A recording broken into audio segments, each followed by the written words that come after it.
कृष्णाय वासुदेवाय हरे परमात्मने प्रणतक्लेशनाशाय गोविंदाय नमो नमः। आप लोग दिव्य श्रीमद् भागवत जी की महिमा को श्रवण कर रहे हैं और आपने पिछली वीडियो में सुना था कि जब सनकादिक ऋषि के द्वारा और भक्ति महारानी के पूछने पर उन्होंने सभी श्रोताओं के हृदय में भक्ति महारानी को ज्ञान वैराग्य को स्थान दिया था बैठने का। तो जब भक्ति महारानी ने अपने पुत्र ज्ञान वैराग्य के साथ सबके हृदय कमल में प्रवेश किया है तो उसी समय एक बड़ी अनोखी घटना घटित हुई है, एक बड़ा भारी चमत्कार हुआ है। अथ वैष्णव चित्तेषु दृष्ट्वा भक्तिरलौकिकं निज लोकं परित्यज्य भगवान भक्तवत्सल भगवान ने जब देखा है कि भक्ति महारानी अपने पुत्र ज्ञान वैराग्य के साथ और सबके हृदय में सब श्रोताओं के जो भी श्रीमद् भागवत का सेवन करने के लिए आए हैं, चाहे वो बड़े बड़े ऋषि मुनि हों, चाहे उनके शिष्य स्त्रियां हों, चाहे वेद नदियां पर्वत जो कि सबके सब मूर्तिमान होकर वहां पर बैठे हैं, सबके हृदय में भक्ति ज्ञान वैराग्य जाकर के बैठ गए हैं। तो उसी समय निज लोकम परित्यज्य भगवान भक्तवत्सल भगवान ने जब भक्ति महारानी का दर्शन किया है तो अपने निज लोक वैकुंठ को त्याग दिया है और सबके हृदय में भगवान साक्षात आकर विराजमान हो गए हैं। क्योंकि अभी थोड़ी देर पहले सनकादिक ऋषि कह रहे थे ना कि भक्ति महारानी आपकी जिस पर कृपा हो जाए तो उसके पास तो डोरी में बंध करके भगवान खींचे हुए भक्ति रूपी डोरी में बंधकर खींचे हुए बाके बिहारी चले आते हैं। तो उसी प्रकार से जैसा उन्होंने कहा था बिल्कुल ठीक वैसे ही सबके हृदय में भगवान प्रकट हुए और भगवान का बड़ा सुंदर स्वरूप है। वर्णन कर रहे हैं कि वनमाली घनश्याम पीतवास मनोहर कांची कलाप रुचिरो लसन मुकुट कुंडल।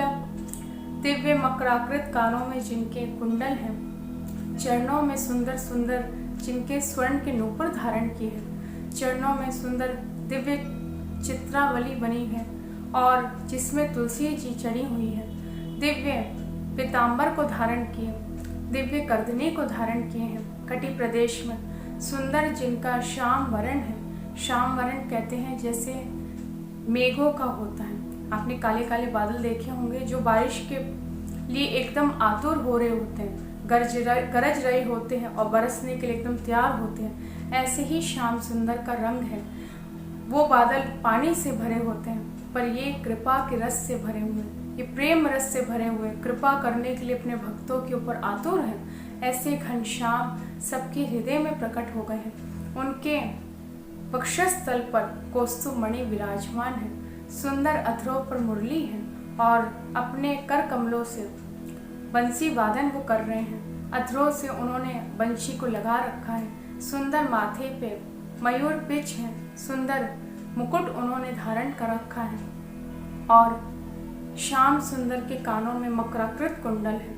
ऐसे दिव्य श्याम सुंदर त्रिभंग ललित होकर के और खड़े हैं और मंद मंद मुस्कुराते हुए सबके हृदय में आकर के कैद हो गए हैं, बंदी बन गए हैं। और जब इस प्रकार से सबको भगवान का दर्शन होने लगा है तो उस समय जो कथा में गुप्त रूप से भगवान के लीला परिकर भगवान के लोकवासी उद्धव आदि आकर के बैठे हुए थे, वो भी जय हो तदा जया जया रावो रसपुष्टि रलोकी जय हो इस प्रकार से उद्घोष करने लगे हैं। अबीर गुलाल की वर्षा होने लगी है। आकाश में देवता लोग आकर के दिव्य पुष्पों की वर्षा कर रहे हैं। कल्प वृक्ष आदि वृक्षों के जगह देखिए जिस समय हमारे ब्रज में श्री गौरांग दास बाबा जी कथा कहा करते थे, सुनाते थे, तो उस समय कल्प वृक्ष के पुष्पों की वर्षा होती थी। देवता लोग स्वयं आकर वर्षा करके जाते थे। तो जो नीचे श्रोतागण बैठे होते थे, शुभ भवन में भी कथा होती थी उनकी। आपने प्रेम माधुरी बाई जी के चरित्र को भी श्रवण किया है।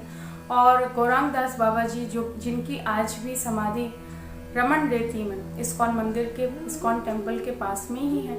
तो आप जब वृंदावन आए तो उनका दर्शन करें। तो ऐसे गौरांग दास बाबा जी के यहाँ पर वो सुंदर सुंदर पुष्प गिरते थे और वो रुई जैसे बड़े कोमल कोमल पुष्प हुआ करते थे। तो इस प्रकार से दिव्य अबीर गुलाल की वर्षा होने लगी, पुष्पों के आकाश से वर्षा होने लगी, और जितने भी श्रोतागण वहाँ पर बैठे थे उनको नारद जी ने देखा है।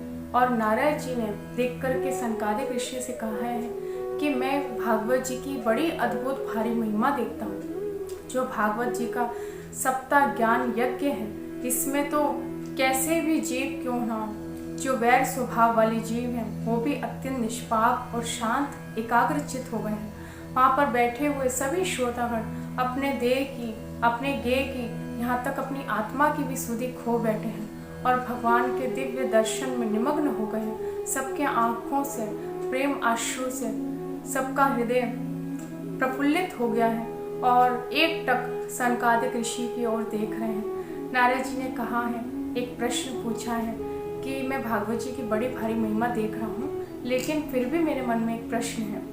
ये मानवा पाप कृतस्तु सर्वदा, जो मनुष्य सदा सर्वदा पाप करता है, सदा दुराचार में लगा रहता है, ऐसे मनुष्य की भी क्या श्रीमद् भागवत शुद्धि कर सकते हैं? अब इस उत्तर को आप नेक्स्ट वीडियो में श्रवण करेंगे। इसी प्रकार से श्रीमद् भागवत जी के दिव्य महिमा को श्रवण करते रहिए।